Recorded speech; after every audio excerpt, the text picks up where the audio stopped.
tiny secrets, so the names, the Kostos names, Yeah, are yeah. absolutely fascinating. האורח שלנו הפעם הוא הפסנתרן אלכסנדר קורסנטיה, פרס ראשון בתחרות רובינשטיין שלנו. שלום, סשה. Shalom, my dear Arik. I'd like to ask you a question. You know, at the Rubinstein competition, if the public likes you, the jury don't vote for you. If the jury vote for you and the public loves you, it means the critique right against you. You won first prize, you were loved by the audience, and you got the best critics. How can you explain that?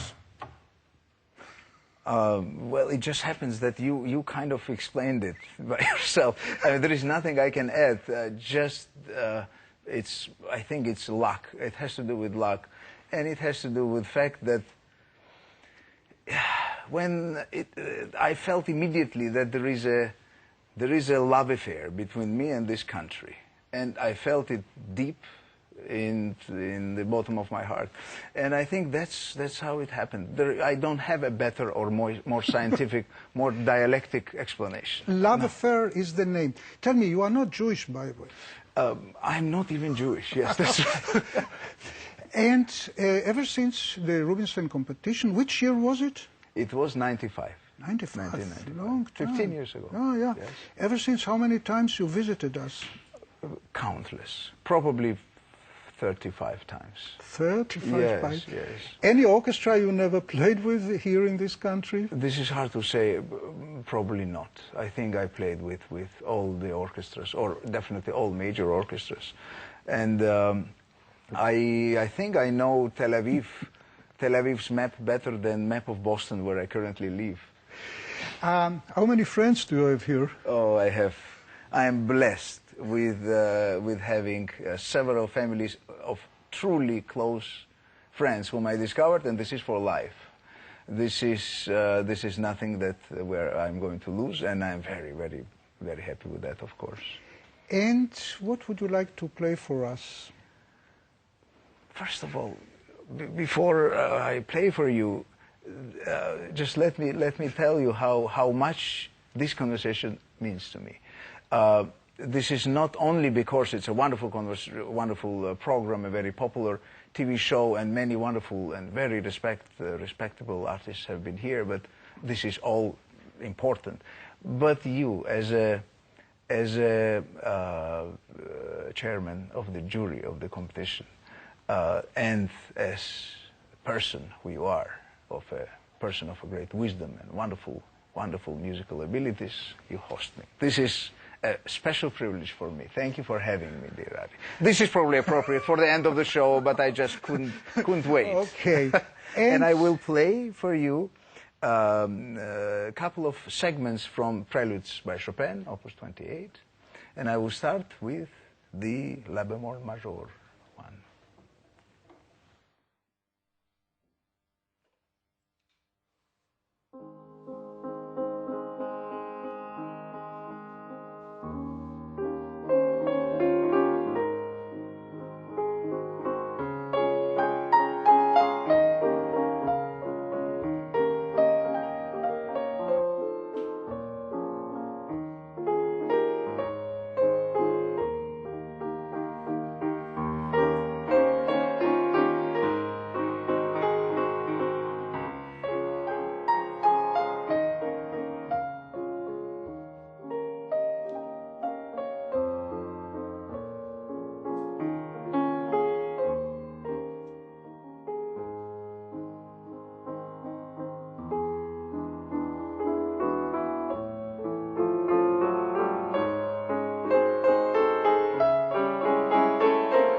Bravo, Sasha. That was so wonderful.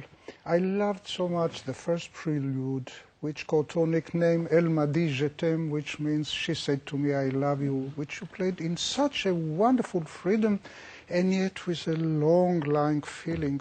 Wow. Thank you, dear.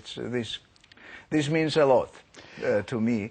And also, I guess I was inspired by you sharing with me the nickname which was given by Cortot to this beautiful, and yet very complex short piece of music written by Chopin. And actually, I tell you very briefly, but I still want to share my experience. Of course, when just before playing, someone tells you you are getting to know that Alfred Cortot called this piece, she said, I love you. I mean, wow, you have spine-tingling feeling. However... Yeah, we have just to tell our viewers that I said it to you before you played it. You did? Yeah. True. Was it my mistake? True. No, okay. No, on the contrary. Okay. I'm grateful. I hope I didn't turn your emotion out into a new direction, or... Well, maybe you did, but that's what I would be even more grateful for. And perhaps I played today with more freedom than before.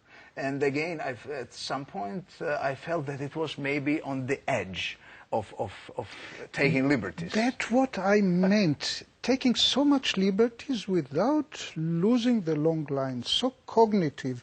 And for these liberties, you need much more discipline. And yeah, I totally agree with that. We obviously, you and I too understand the importance of that, and it is generally much more difficult to express oneself without losing this light in the end of the tunnel, which always should be shining up front. And no matter how winding is the route. I would like now to tell our viewers something in Hebrew. Yes. And I would like to see how much Hebrew you know. You will have to translate it later to us. אז הסיפור שאני רוצה לספר הוא כך. 10 שנים בערך לפני תחרות רובינשטיין, הייתי שופט בתחרות בסידני, באוסטרליה. והיה שם בחור צעיר בן 18, ממש צעיר, הוא היה אולי הכי צעיר, והוא זכה בפרס הראשון. והשתגעתי כבר אז מהנגינה שלו. והשם שלו היה אלכסנדר קורסנטיה. ו10 שנים אחר כך, שהוא כבר היה אומן ממש בוגר, הוא בא אלינו לתחרות רובינשטיין וניגן אפילו עוד יותר טוב, ושוב זכה בפרס הראשון. בשתי התחרויות שמעתי אותו, הוא זכה בפרס הראשון. What was the story? I think the story was about the history of our meetings. You mentioned the Sydney competition, and you were there as well. And I remember you from much before, but it was our first serious professional getting together. And I thought that's what you said. Maybe I'm totally wrong. No, you are totally right. You are totally right. And I said how young you were in Sydney, the younger of all, and when you came back again to Rubinstein, you were so mature, an accomplished artist. I don't disagree with that. And I felt that there is something positive going into my development just by the time I came to Israel. And I was not in young age comparing myself to other competitors. I was 39 years old, so approaching the limit for most of the international competitions. But I felt in peace with myself. I didn't come here to win over anything or anybody, and that actually gave me power. So I had certain objective vision of things. And we would like to watch now Alexander Korsantia playing a little bit from the beginning of the Tchaikovsky concerto.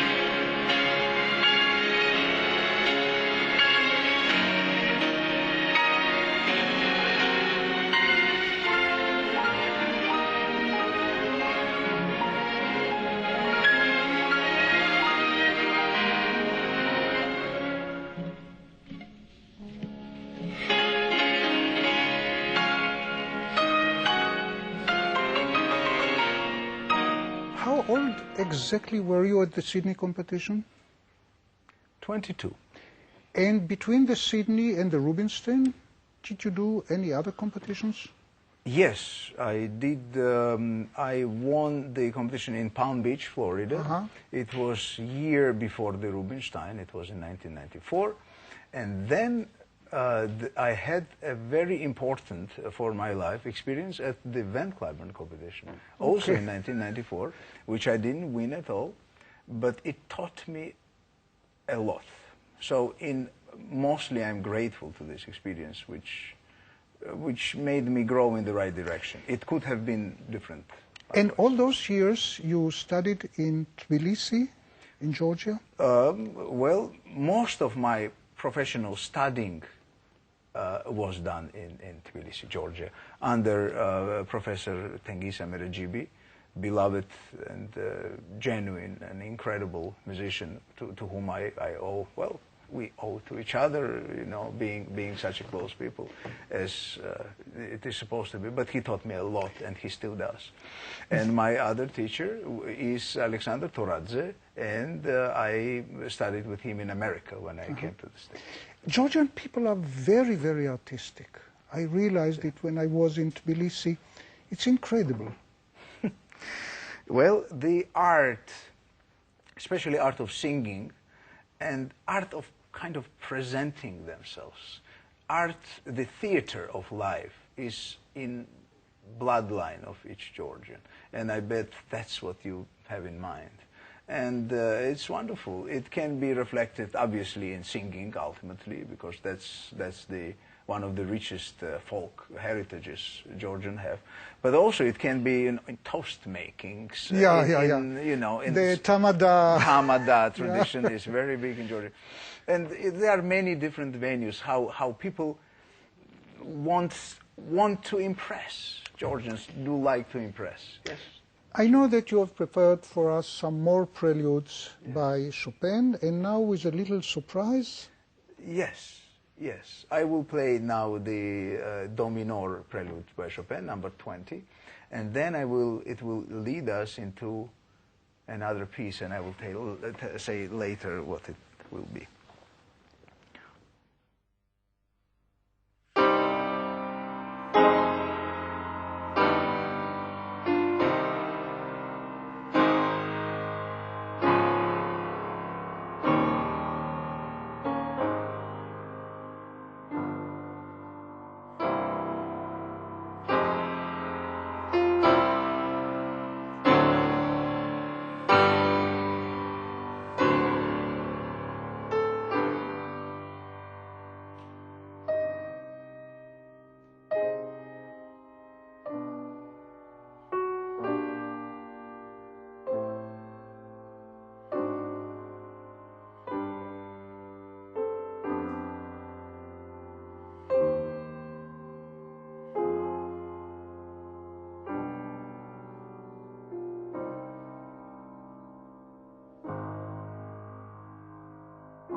This was This was the first variation in the Rachmaninoff cycle of 22 variations, which he wrote on the theme of Do minor, prelude by Chopin, and it was the first one. This is the piece which you know, they are, I think, in the life of every musician, they are pillars of pieces in their lives, and this is one of the pieces for me.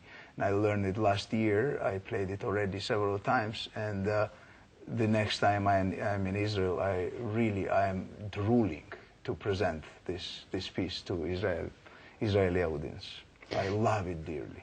Rachmaninoff is a Russian composer, but Georgian tradition is kind of different from Russian tradition. The Georgian artists are not just another type of Russian pianist. I personally still admit that I do belong globally to the Russian piano school due to the heritage of my teachers, of all of my teachers, Tengiz Emerejibi and Alexander Toradze. And they both studied in Moscow with wonderful, wonderful professors. So, yes, I do. However, I wouldn't call it necessarily, you know, Georgian, how I change it. But again, my ideas, for instance, my favorite pianist of all times is Vladimir Sofronitsky, whom we talked about a little bit. And the reason why I distinguish him from the cohort of geniuses whom we enjoy is that he was the most daring one. He was the boldest one. He was, every time he was jumping off the cliff. And you know what? The most rebellious one. Absolutely. So rebellious, so against the stream. Yes. And therefore we are so fascinated to his creations. That's genuinely what I mean. I agree. Exactly. And that's the life he lived, and there are many things to be that justified or not in his life, like in any other, probably most of the other careers. But still, what he has done is, without him, the music would be different today. His performance of Chopin preludes is stunning, yet never include the complete 24 because it was so chaotic that they were ashamed to include few preludes in his CD. Precisely, precisely. Yeah. And also, even I believe in that recording, they took different preludes from different days. Oh yeah. Days that he had less alcohol. Absolutely, or even morphine. Yeah. What are the preludes you are going to play for us now? Let me continue with the B flat major, Si bemol major prelude, which follows the Do minor.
Thank you, Sasha. This was so overwhelming, so beautiful, so rich from the inside and simple from the outside. I heard that you are holding a teaching position. I teach, I'm a professor at New England Conservatory of Boston, and I love teaching because I studied and I learned how to integrate it with my performing schedule, and they source each other, they help each other. And we would like now to watch and listen your performance of Rachmaninoff Concerto No. 3 for two reasons. Number one, that right now you are performing it in Israel, and because the prize you won at the Rubinstein competition was by playing this concerto so marvelously. Thank you.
אני חושב שהסוד של אלכסנדר קורסנטיה אצלנו בארץ זו באמת האהבה ההדדית הזאת. הוא בא אלינו מהשלב הראשון בתחרות, הקהל אהב אותו, הוא הרגיש את זה, הוא החזיר אהבה והקהל המשיך לאהוב אותו. כל אומן יכול להיפתח כראוי רק כאשר הוא מרגיש את החום הזה מצד הקהל. אז הרבה תודה לקהל שלנו, וכמובן הרבה תודה לאלכסנדר קורסנטיה. מדלופ.